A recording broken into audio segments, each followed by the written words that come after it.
તો સુરત જિલ્લાના માંગરોળ તાલુકામાં ધોધમાર વરસાદ ખાબક્યો છે। ભારે વરસાદથી ઠેર ઠેર વરસાદી પાણી ભરાઈ ગયા છે। તો માંગરોળના વાંકલ ગામે એનડીઆરએફની ટીમ તૈનાત કરવામાં આવી છે। એનડીઆરએફની ટીમ દ્વારા વાંકલ ગામે રેસ્ક્યુની કામગીરી હાથ ધરવામાં આવી।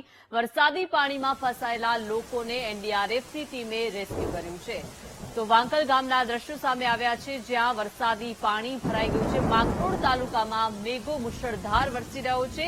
નદીઓમાં પૂરની સ્થિતિ જોવા મળી રહી છે। વાંકલ ગામે એનડીઆરએફની ટીમ તૈનાત છે અને ફસાયેલા લોકોનું રેસ્ક્યુ કરવામાં આવ્યું છે। માંગરોળ તાલુકામાં મેઘો મુશળધાર વરસી રહ્યો છે અને વાંકલ ગામમાં હાલ નદીઓમાં પૂર આવી ગયા છે અને એનડીઆરએફની ટીમ દ્વારા વાંકલ ગામે રેસ્ક્યુની કામગીરી હાથ ધરવામાં આવી છે। વરસાદી પાણીમાં ફસાયેલા લોકોનું એનડીઆરએફની ટીમે રેસ્ક્યુ કર્યું છે। વધુ માહિતી સાથે સંવાદદાતા નિર્મલ જોડાઈ ગયા છે।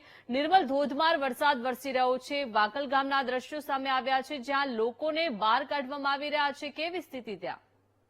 ચોક્કસથી કે જે પ્રમાણે ઉપરવાસમાં ભારે વરસાદ પડ્યો હતો, જેના કારણે જે વાંકલ ગામ પાસેથી પસાર થતી ભૂખી નદીમાં ભારે પાણીની આવક થઈ હતી, જેના કારણે જે નીચાણવાળો વિસ્તાર હતો ત્યાં પાણી ભરાઈ ગયા હતા અને જે લોકો ફસાયા તેને બચાવવા માટે એસડીઆરએફની ટીમ વાંકલ ખાતે પહોંચી હતી અને એસડીઆરએફની ટીમ દ્વારા 21 વ્યક્તિઓનું રેસ્ક્યુ કરી તેઓને સલામત સ્થળે ખસેડવામાં આવ્યા હતા।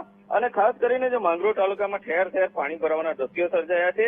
કીમ નદી જે છે, કીમ નદીમાં ભારે પાણીની આવક થતા જ 26 જેટલા ગામોને તંત્ર દ્વારા એલર્ટ કરવામાં આવ્યો છે।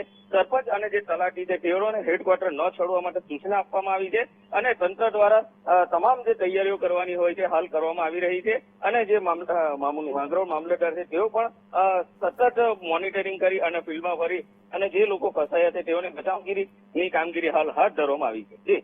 જી આભાર નિર્મલ, વિગત આપવા બદલ।